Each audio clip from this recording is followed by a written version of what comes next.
सबसे पहले आपका धन्यवाद भारतीय जनता पार्टी के हेडक्वार्टर में। आज जो आपको यहाँ पर बुलाया है हमने, पिछले 28 तारीख को डुड्डू बसंतगढ़ के एरिए में जो हमारा वीडीजी का एक गार्ड था उसकी हत्या हुई है, उसी बारे में आज आपको बुलाया है। मैं खुद वहाँ पर जाकर उनके परिवार से मिला और मेरे साथी सारे वहाँ पर पहुँचे थे। जो हालात हमने वहाँ पर देखी, उस परिवार की 4 बच्चियाँ हैं, अपनी घरवाली को छोड़ गए हैं और 4 बच्चियाँ हैं, बेटा कोई नहीं है। तो उस घर में जब हम पहुँचे, जो उनकी सबसे बड़ी बात है इस वक्त उनको रिलीफ मिलनी चाहिए। वो हमने गवर्नमेंट से बात भी की है, जो बात वहाँ पर आई, क्योंकि वीडीजी मेंबरों को पहले कभी रिलीफ शायद मिली नहीं है। मगर जिस तरीके से जम्मू कश्मीर पुलिस ने उसको यानी कि वो शहीद मोहम्मद शरीफ जी हैं, उसको जिस तरीके से जम्मू कश्मीर पुलिस ने एक आर्मी के जो शहीद होते थे हमारे सिपाही, उस तरीके से उनको ट्रीट किया गया है। बड़े अच्छे तरीके के साथ उनको वहाँ पर दफनाया गया।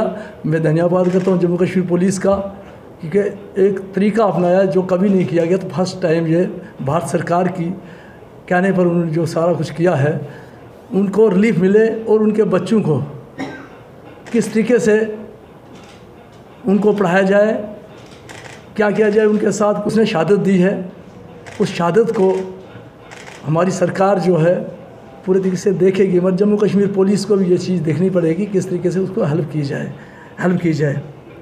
दूसरी बात, जो उसकी मौत वहाँ पर हुई है, कारण बहुत सीधे बंदूकें हैं, 47 से पहले की बनी हुई बंदूकें हैं, 47 से पहले बनी हुई बंदूकें 303। जब उस पर कहते हैं, जो हमने सुना, जब वहाँ पर उस पर फायर हुआ तो उसने भी कोशिश की, मगर उसकी बंदूक चली नहीं।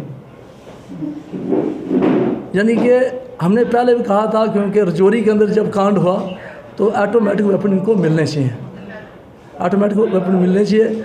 दूसरा, जम्मू कश्मीर पुलिस से, डीजीपी साहब से मेरी निवेदन है कि इन लोगों को जब विलेज डिफेंस गार्ड बनाया है आपने, तो इनको पेट्रोलिंग पर किस बिना पर भेजते हो? क्योंकि बंदूकी सीधी नहीं है इनकी, आगे से 303 है, इनके पास 303 वो भी नहीं चलती है, उसको देखा नहीं कभी, क्योंकि बहुत सीधा बंदूकें हैं। मेरी निवेदन है उनसे भी कि एक तो बंदूकों का जो सिलसिला है वो चेंज किया जाए, जो नहीं चलती हैं चेंज की जाए, और ऑटोमेटिक वेपन के लिए कम से कम भारत सरकार को आप लिखिए, भारत सरकार बिल्कुल देगी, आपको लिखना चाहिए। दूसरी बात ये है कि रिलीफ की तो बात मैंने की कि ऑटोमेटिक वेपन, और दूसरा डिप्टी ना बाहर लगे।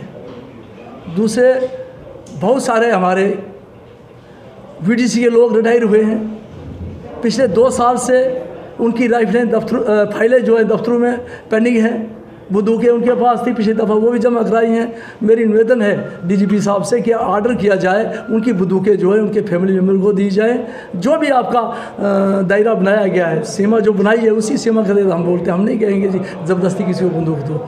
जो भी आपने एज लिमिट तय की है, उस एज लिमिट के मुताबिक उनके फैमिली के मेंबर में किसी भी आदमी को बंदूक देनी चाहिए, क्योंकि बंदूकें लगभग, ज़्यादा नहीं कहूँगा मैं, जो मेरे पास रिपोर्ट 3000 बंदूकें जो है वो थानों में जमा की गई, वो देनी चाहिए। और वीडीसी को जितना मजबूत किया जाए, हम गृह मंत्री साहब से भी मिलने वाले हैं, उनसे भी बात करेंगे कि एक बहुत वीडीसी को और मजबूत किया जाए, और यानी जहाँ नहीं है वीडीसी वहाँ पर बनाई जाए, ताकि ये लोग जिस तरीके से उन्होंने 25 साल यहाँ पर काम किया है, क्योंकि बड़ी देर के बाद जो घटना घटी है, इससे वीडीसी के मेंबर काम करने के लिए बिल्कुल तैयार हैं। जब बंदूकों की हालात देखते हैं तो बेचारे डरे हुए। तो ये सारी बात जो, एक तो वीडीसी की गन जो ट्रांसफ़र हो, दूसरा जो रिटायर हुए बेचारे आज जो रो रहे, 25 साल से उन्होंने काम किया, उनको कुछ ना कुछ बेनिफिट मिलना चाहिए, क्योंकि 25 साल बेचारों ने काम किया। ये भी डीजीपी साहब को मैं निवेदन करता हूँ कि उनको ये लिखना चाहिए, दिल्ली सरकार को मांग तो करनी चाहिए। अब भेजोगे नहीं तो वो देंगे क्या?